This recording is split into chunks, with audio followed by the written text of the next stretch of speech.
Guys, let's get to our next guest. We don't keep them waiting. Our next guest has done basically everything in tennis. Hall of Famer, former world #1, two-time major champ, also happens to have a shoe named after him. And he's with Gary Niebur, his longtime business partner. Let's welcome in Stan and Gary to the show. It's nice to see you guys. You got myself, Jeff, Tracy, Jimmy, and Nick. I'll just start with you, Stan, and then you go after Gary. But how's life going on? It looks like you guys are in New York right now. Yes, that's right, Jeff. We're in New York. We're doing a little book signing and visiting with some companies here. But it's good to see you. It's good to see all you guys. But it's even more important to see Tracy. Of course, she's bringing some beauty to that set. We needed something, Stan. It's a pretty scary set when you don't have Tracy there. But Tracy, congratulations to Brandon.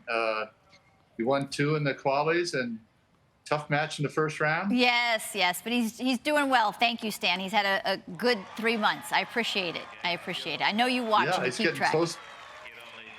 He's getting close to the majors main draw. Absolutely.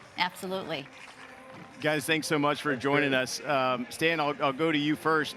Who are you cheering for? Are you cheering for Duke or North Carolina? Because your son Ramsey went to Duke, your daughter went to North Carolina. As you know, I'm a Tar Heel. We've known each other since I was 10 years old, so I got to ask you that question first. He's cheering for SC, Stan. I mean, Duke or North Carolina in the basketball. Well, come on. That's a tough one, Nick. We're kind of, Ramsey's coaching the Duke I know. team, so Okay. It makes me lean a little more towards Duke. And they've got a pretty good team this year, and so they're in the running. And UNC, of course, is going to be. They'll have a battle here in another couple of weeks. Yeah. Like you had so many times. And you're mistaken. I saw you play when you were 8 years old, I think. I think you were 8 years old, actually. Yeah. You were the youngest guy there, serving in volley at 8 years old. I mean, it's unbelievable. With a big extra large shirt. And Gary, yeah, Gary, right. Who are you cheering for? And then talk us through winning trust and how this came about between you two. Yeah, well, we've had a business for about 30 years. Tracy's actually worked with us. She's practiced these principles in the book.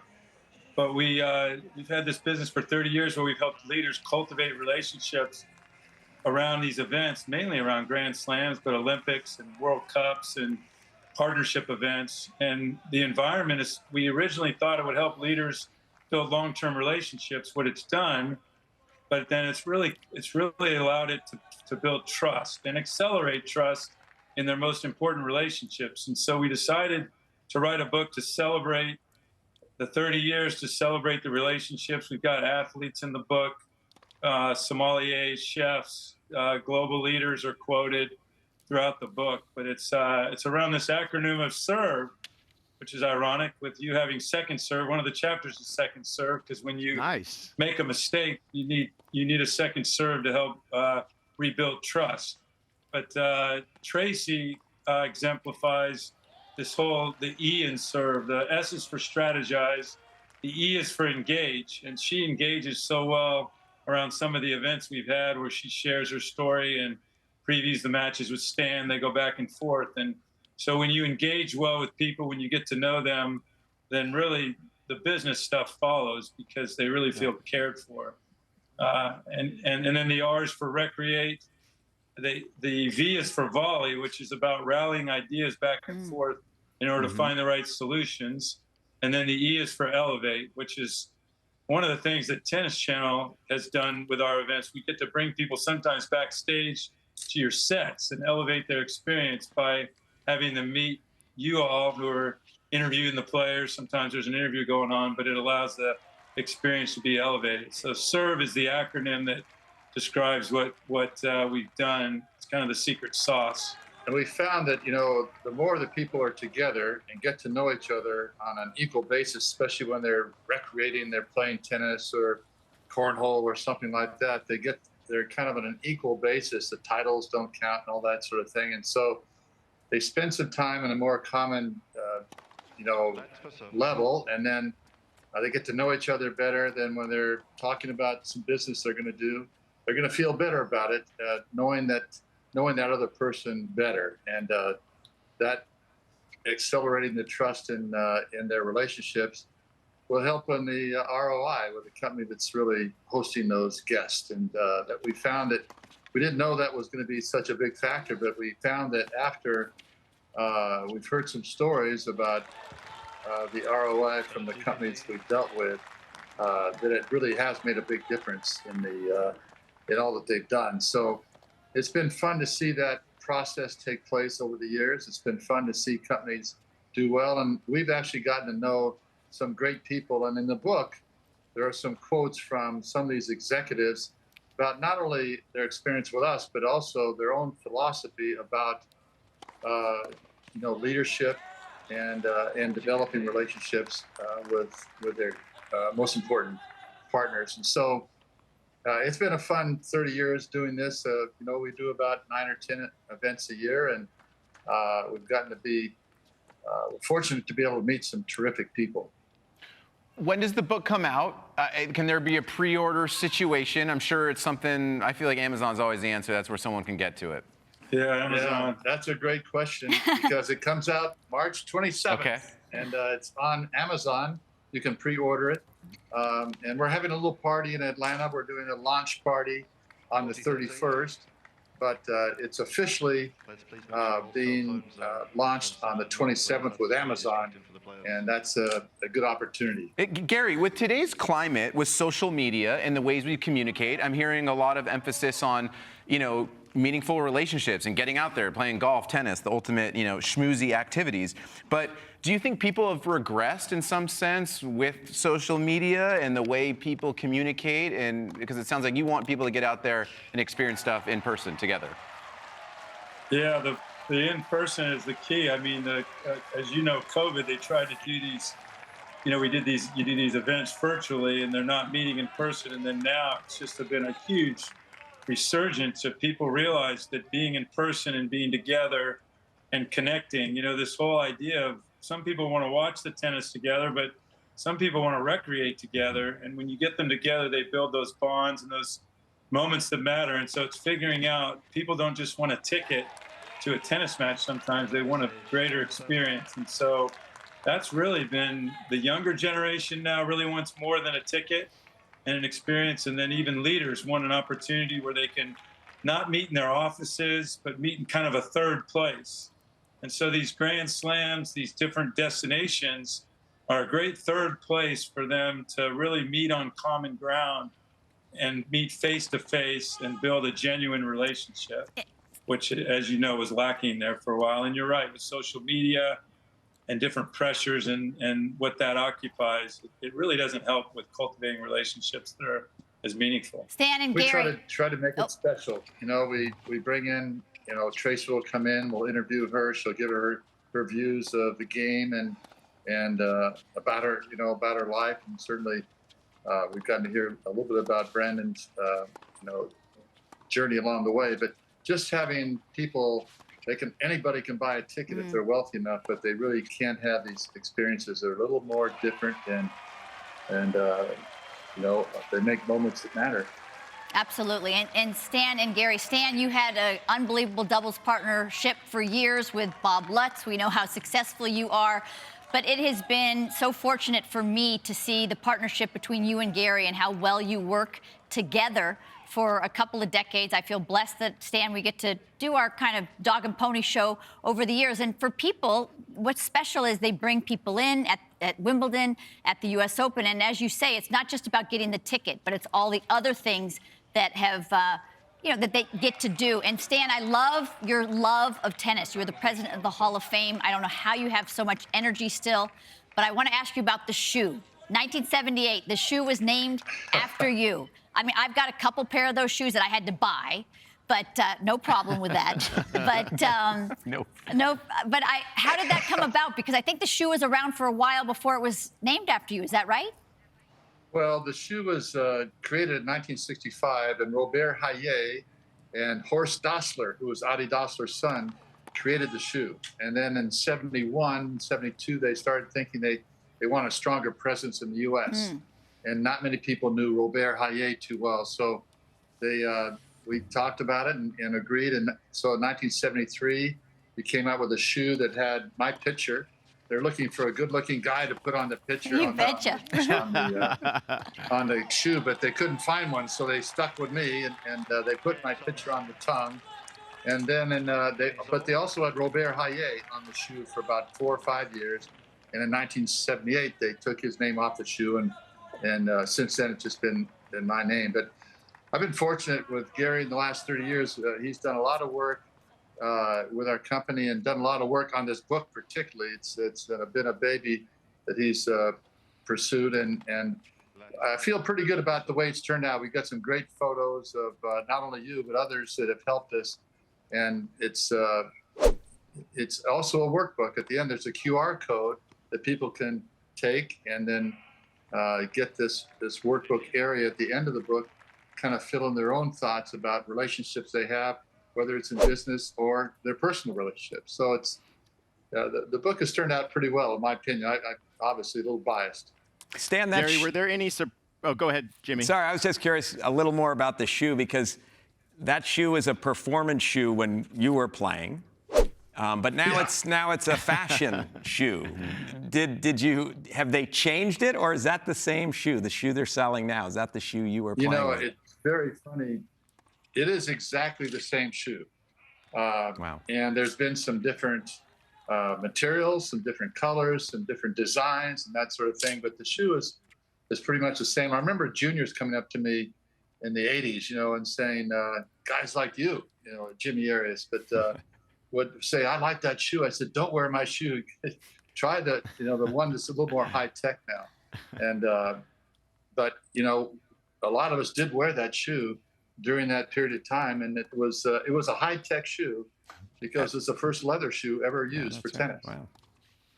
Nick, Gary, were there any, going back to the book a little bit, Gary, were there any surprising kind of discoveries or revelations when speaking to other CEOs, and you're talking about the different stories you have in there? Were there anything that you all might have learned while writing this book, something that maybe came to fruition that maybe you didn't think about? Yeah, I think the things that came to mind were about engage in the book was how important people want to be known. They want to, when they come to these events and they're global leaders or they're people that are, leaders from different areas, their guard comes down. That was really surprising, how much they open up and they want to engage. They want to really get personal and share stories of things they're going through. And so we found that when you get them in these environments that they're comfortable in, it really helps build the relationship. And then I think the things that were surprising for us was hearing from our clients the ROI, the massive ROI that was occurring they weren't talking about business when they would come to Wimbledon or when they come to the Olympics.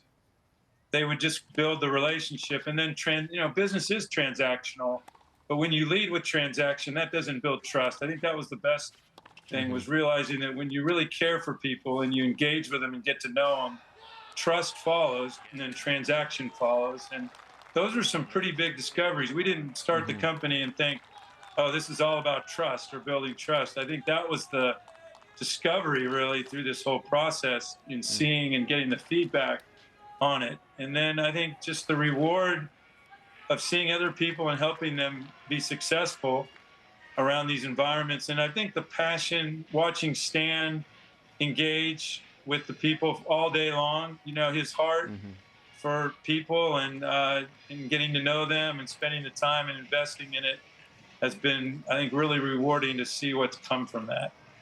A lot of the guests have shown, vulnerability with themselves, and they've opened up, and then the other guests will open up, and all of a sudden, people are getting to know each other on a deeper level, and that makes a big difference. So that when they go to do something, they say, well, I know this person better now, and I feel much better about doing business with them, and that's what transpires during that time. Another big surprise has been, we'll get them out on the tennis court, and there's people that have never picked up a racket and people that have played college tennis that are on the same teams, and they're really scared sometimes about playing because they want to be successful and they're afraid to fail. And you get them out there, and Tracy, you've done this because we've done clinics together, but the feedback was, I'm so glad you made us do this because, I had fun. You engaged on the court. I met people, and so we created some fun games that are really a little different than what you typically see in team building around tennis and other golf and cornhole and all kinds of different activities. And that's been surprising in watching how people bond through those. I love to hear that team building. Is right now Thompson steps to the line. We've had so many tough holds, but he just got the clutch break, up 6-5, about to serve with it. We're kicking it with Stan and Gary. I love hearing the team building because as we cover sports and as we talk about evolving and progressing in business, it's kind of a selfish aspect to it, like leverage your relationships so you can one-up the competition. But I love hearing the team building because I'd like to think there's plenty of room for success for everyone. So how do you balance that line between like collaboration and then competition, because we kind of cover this individual sport? But I love the message behind yours is that you're kind of everyone's leveraging each other and there's room for everyone to succeed. We'll start with you, Stan. Well, we try to create a win-win situation so the people are not embarrassed on the court. They go out and they try hard, and we make it fun. And at the end of the day, hopefully they'll really enjoy their experience they've had recreating. They competed a bit, but even the leaders might not be quite as good as you think they'd be, and so people feel more comfortable in general because you're seeing them in their maybe in a little less comfortable situation, and showing that they're just like anybody else. And so that's the main thing, is we realize that everybody's the same. And, some have more talents in other areas, but everyone is looking to really have a meaningful life and to be happy and enjoy these opportunities that they have when they come to these events.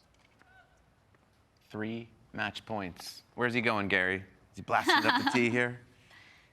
What's that? He was asking you where he's going to serve on this match point. He wanted Gary to make the call, but now it's a second Gary's serve. supposed to make it. Second. You might as well say kicker now and be safe. Short kick was to the forehand. He went forehand. Tee. I went to the forehand. It was a mistake, obviously. That's it. There it is. Love that. Stan, Gary, we appreciate you guys hanging out with us. Last time, Stan, we were talking about the documentary. Now we're talking about the book, Winning Trust, Building Lasting Relationships Through Meaningful Experiences. You can pre-order on Amazon, but we know it's going to be released March 27th. It sounds like Jimmy wants some freebies for Stan Smith, too. I want freebies. I want to have some experiences. I don't have any relationships, so I need some help on that front as well. And actually, I did want to ask Stan, I don't know if he's got any time, but I did want to ask what he thinks of the state of tennis now, because you were instrumental. You started the ATP. You were, or helped found the ATP. So you were at the very beginning. What do you think about where the game is now?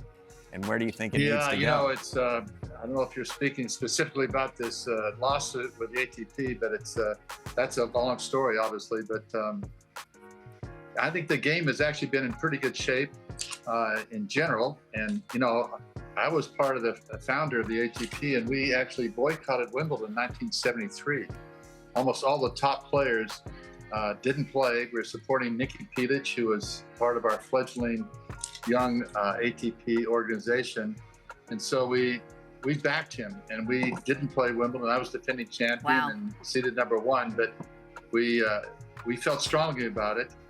And when I look at what's taken place since then, there's been tremendous progress, not only the ATP, but the WTA. And so it hurts me to see this division that's taking place, or maybe taking place in this situation. And certainly there's things that can be better, for the players and better organized in general. But, the game has grown dramatically over the years. And then, Stan, one last hard-hitting question. How many grandchildren are we up to now with your 4 kids? Well, we got 17, but I think that I'm not serving anymore. They're not serving either. So I think we're going to stop at 17. And I'm going to just try to learn all their names here. And the birthdays are impossible. Yeah, but I'm sure Margie has it, though. I've been very blessed. Margie is on the way to see them right as we speak. So I'll see them next. I'm going to be seeing Duke play. I think they play SMU tomorrow. Right. They do. In Durham, so I'm headed there, and then Nice. they've got a match on Sunday too, maybe TCU. But Duke has got a decent team, and it's fun to see them play. With Ramsey. Where's Ramsey's the coach. Where's the next tennis event for you guys? Where can we catch you? We're going to be at the French. We'll be at the Okay. French in Wimbledon, and Beautiful. so it's going to be fun. Love it. Always fun. Hope to see you guys there. Yeah, thanks for taking the time to have us on. We really appreciate it. Absolutely. And really value the relationship Thanks with Tennis for- Channel over the years. Thanks Yeah. for sending me that books and there's that the kid. box, guys. That was There it very is. sweet. Congrats, Yeah, guys. Thank Tracy. you. Thanks, guys. Thanks a lot. Go Blue you. Devils and go Heels. Thank you. See you, Stan.